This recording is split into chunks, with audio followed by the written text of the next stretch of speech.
Flash open, an Israeli soldier was photographed smashing a statue of Jesus in a Christian village in southern Lebanon. That happened over the weekend.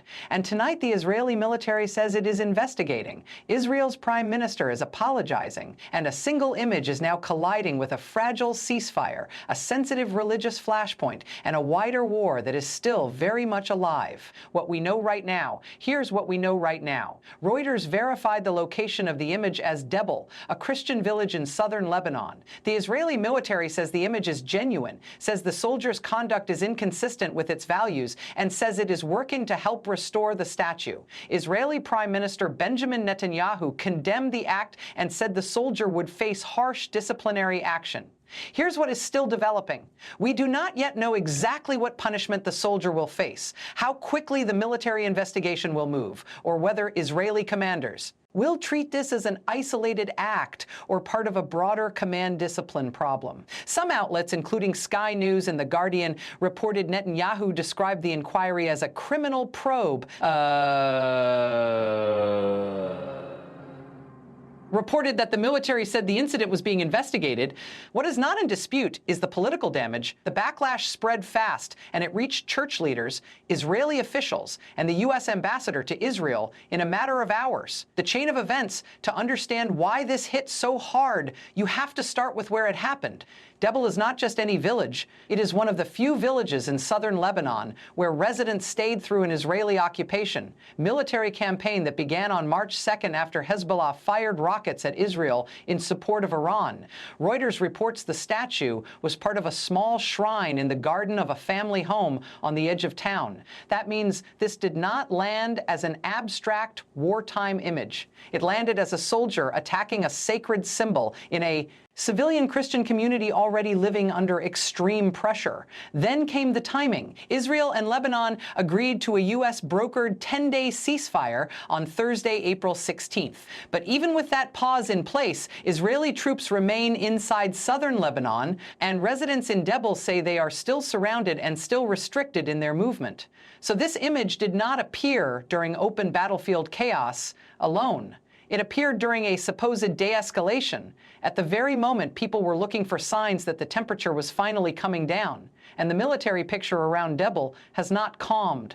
Reuters reports that on April 19th, Israel published a deployment line showing its forces operating 5 to 10 kilometers inside Lebanon. On April 20th, the Israeli military warned residents to stay away from a belt of territory along the border and not approach the Litani River, while Lebanese officials accused Israeli forces of major destruction in dozens of villages. So the image of the statue did not surface in a vacuum. It surfaced inside a broader argument over occupation control and what exactly the ceasefire is supposed to mean on the ground.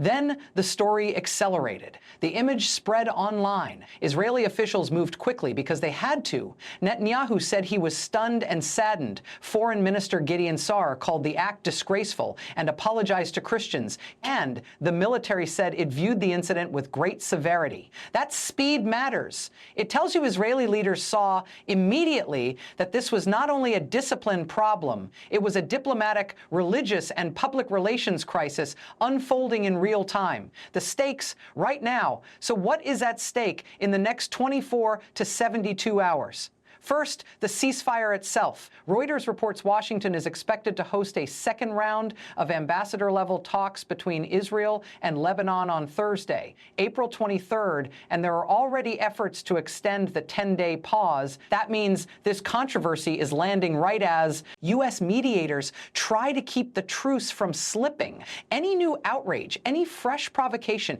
any perception that Israeli forces remain undisciplined in occupied villages makes that diplomacy harder. Second, Israel now has to decide whether this apology becomes visible accountability, not vague words, not internal language, real accountability the public can see. Because if the investigation stalls or if the punishment looks symbolic, the backlash will not stay confined to Lebanon. It will keep moving through church networks, foreign ministries, pro-Israel constituencies abroad, and critics already arguing that the war's conduct has become part of the story, not just the war's stated objective. This is significant because once a military image turns into a morality test, every delay starts to speak for itself. Reactions and responses, the reaction was swift and unusually broad.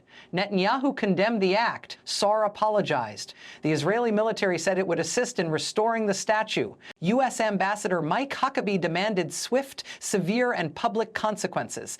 Watch that carefully. When the U.S. ambassador to Israel uses that kind of language on a question involving Christian symbolism, it signals concern not just about the act itself, but about its fallout among audiences Israel and Washington both care about. Church leaders hit back just as sharply.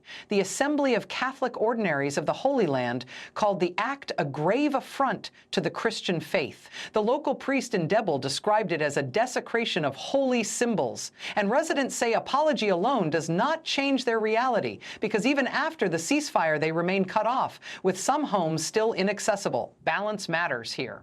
Israeli leaders are condemning the soldier, but people in the village are saying the larger pressure on their town has not eased. That tension is now central to the story. The bigger picture is this: the statue incident is small in scale, but it is not small in meaning. Since fighting reignited on March 2nd, Reuters reports authorities say nearly 2,300 people have been killed in Lebanon. Israel says it is trying to build a buffer zone to protect northern Israel from Hezbollah attacks. Hezbollah says it retains the right to resist what it calls occupation. In that environment, every image becomes evidence in a larger battle over legitimacy. And because the target here was a symbol of Jesus in a Christian village, the incident broke out of the normal military frame immediately. It touched religion. It touched identity. It touched Israel's claim that it protects freedom of worship. It touched Lebanon's claim that the occupation is deepening, not easing. And according to reporting from The Guardian, the outrage also reached the Vatican, the Italian government, and American evangelicals. So the story is no longer just about what one soldier did in one village. It is about what that act suggests to millions of people watching from far, beyond the border. What happens next? Watch this now. Watch whether Israel publicly identifies the soldier or keeps the case inside the chain of command.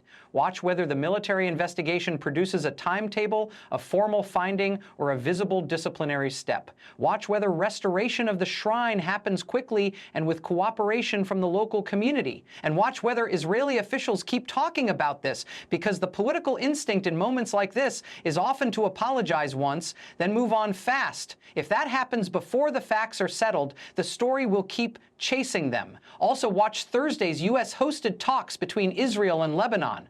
Watch whether the ceasefire is extended.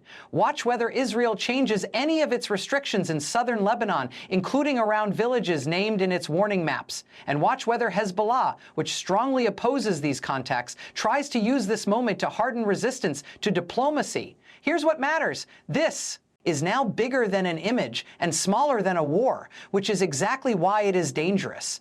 It sits in the narrow space where symbolism can poison negotiations faster than military planners can contain it. Close one soldier's act has now become a test of discipline, diplomacy, and credibility across a ceasefire that is still fragile.